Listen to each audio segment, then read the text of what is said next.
প্যারা হাজিরিন, মুসল্লি বা মাজিরা আমার, আল্লাহর নবী পয়গম্বর মুসা আলাইহিস সালাতু ওয়াস সালাম আল্লাহর সাথে কথা বলতেন। এই পয়গম্বর মুসা আলাইহিস সালাতু ওয়াস সালাম আল্লাহর সাথে কথা বলার জন্য সেই তুর পাহাড়ের মধ্যে যাইতেন। সেই তুর পাহাড়ে একদিন মুসা আলাইহিস সালাতু ওয়াস সালাম যাচ্ছেন, পথের মধ্যে একজন মানুষের সাথে দেখা হলো। সেই মানুষটার অনেক বেশি ধন সম্পদ রয়েছিল, সেই মানুষটার অনেক বেশি ধন সম্পদ আছে। তখন ওই মানুষটা পয়গম্বর মুসাকে ডাক দিয়ে বলে, পয়গম্বর মুসা আপনি কোথায় যাচ্ছেন? পয়গম্বর মুসা ডাক দিয়ে বলে, ও আল্লাহর বান্দা, আমি আল্লাহর সাথে কথা বলার জন্য সেই তুর পাহাড়ে যাচ্ছি। তখন ওই লোকটা ডাক দিয়া বলল, পয়গম্বর মুসা রে, আপনি আল্লাহর কাছে যে বলবেন, আল্লাহ আল্লাহ যে আমাকে এত ধন সম্পদের মালিক বানিয়ে দিয়েছে, আমার এত ধন সম্পদের দরকার নাই, কি করলে আমার এত ধন সম্পদ কমে যাবে সেই দোয়াটা আপনি করবেন, আর আল্লাহর কাছে জিজ্ঞাসা করবেন কি করলে আমার ধন সম্পদগুলো কমে যাবে। তখন মুসা আলাইহিস সালাতু ওয়াস সালাম সামনের দিকে আবার অগ্রসর হলেন। তারপরে আরো একজন লোকের সাথে দেখা হইল। সেই লোকটার মাত্র অল্প কিছু সম্পদ রয়েছে, মাত্র একটা ঘর রয়েছে, একটা বাড়ি রয়েছে। সেই লোকটার আর তেমন কিছুই নাই। মুসা আলাইহিস সালাতু ওয়াস সালামকে ডেকে বলল, পয়গম্বর মুসা, ও পয়গম্বর মুসা তুমি কোথায় যাচ্ছ? পয়গম্বর মুসা ডাক দিয়ে বলে, ও আল্লাহর বান্দা, আমি আল্লাহর সাথে কথা বলার জন্য তুর পাহাড়ে যাচ্ছি। তখন ওই লোকটা মুসাকে ডাক দিয়ে বলে, মুসা তুমি যে আল্লাহর কাছে যাচ্ছ, আল্লাহকে জিজ্ঞাসা করবা কি কাজ করলে আমার ধন সম্পদ আল্লাহ বাড়িয়ে দেবে। প্রথম লোক বলল তার সম্পদ বেশি, কিভাবে সম্পদ কমাবে। দ্বিতীয় লোক বলল যে কিভাবে আমার সম্পদ বাড়িয়ে দেবে। ওই লোকটা বলতেছে যে আল্লাহ কি আমার চোখে দেখে না? এমন সমাজে আছে না নাই? অনেক মানুষ আছে, কোনো কিছু হইলেই বলে কি আল্লাহ কি আমারে দেখে না? না, এই কথাটা ভাই বলা ভুলেও যাবে না। আল্লাহ আপনাকে রহমত দিয়েছে বিদায়, আল্লাহ আপনাকে ভালোবাসে বিদায়, সেজন্য আল্লাহ আপনাকে দুনিয়ার মধ্যে বাঁচিয়ে রেখেছে। সেই লোকটা ডাক দিয়ে বলল, পয়গম্বর মুসা কি কাজ করলে আমার সম্পদ আল্লাহ বাড়িয়ে দেবে, এই কথাটা তুমি আল্লাহর কাছে জিজ্ঞাসা করবা। মুসা আলাইহিস সালাতু ওয়াস সালাম আবার সামনের দিকে অগ্রসর হলো। সামনের দিকে অগ্রসর হওয়ার পরে আরো একজন মানুষের সাথে দেখা হলো। সেই লোকটা দেখতে মানুষের মতোই দেখা যায়, কিন্তু মানুষের মতো কোনো অঙ্গ প্রত্যঙ্গ তার কিছুই নাই, শুধু চোখ আছে আর জবান আছে ওই লোকটার, আর এছাড়া তেমন কিছুই নাই। ওই লোকটা আবার ডাক দিয়ে বলল, পয়গম্বর, ও পয়গম্বর মুসা তুমি আল্লাহর কাছে যাচ্ছ, আল্লাহর কাছে জিজ্ঞাসা করবা, আল্লাহ রব্বুল আলামিন আমাকে মানুষের মতো বানিয়েছে ঠিক, কিন্তু মানুষের মতো অঙ্গ প্রত্যঙ্গ কিছু দেয় নাই। আল্লাহ তাআলা আমাকে দুনিয়ার মধ্যে কেন বানিয়েছে এই কথাটা তুমি জিজ্ঞাসা করবা।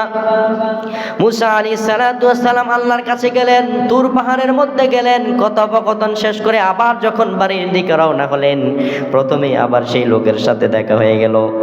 বলল, পয়গম্বর মুসা আপনাকে আমি একটা দায়িত্ব দিয়েছিলাম, আল্লাহর কাছে আপনি জিজ্ঞাসা করবেন যে আর কি কাজ করলে আমার সম্পদগুলো কমে যাবে।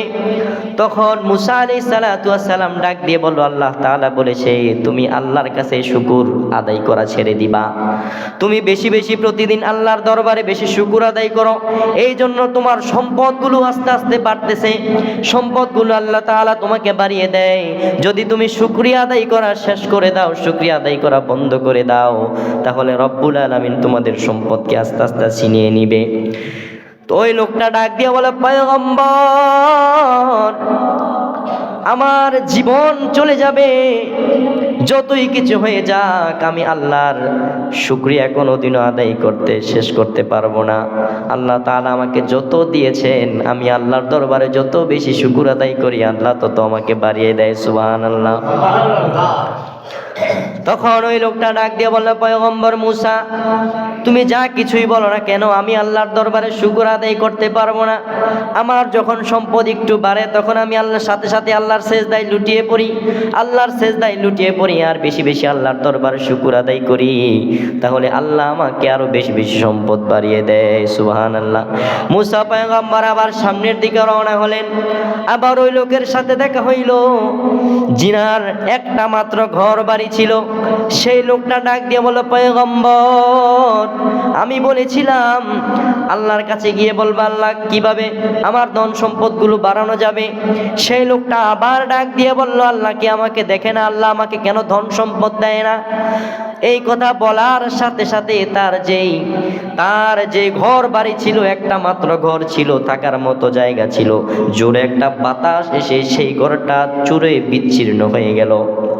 সেই লোকটা আল্লাহর দরবারে শুকর আদায় করে নাই, এই জন্য তার যতটুকু সম্পদ ছিল সেই সম্পদগুলো আল্লাহ ছিনিয়ে নিয়েছে।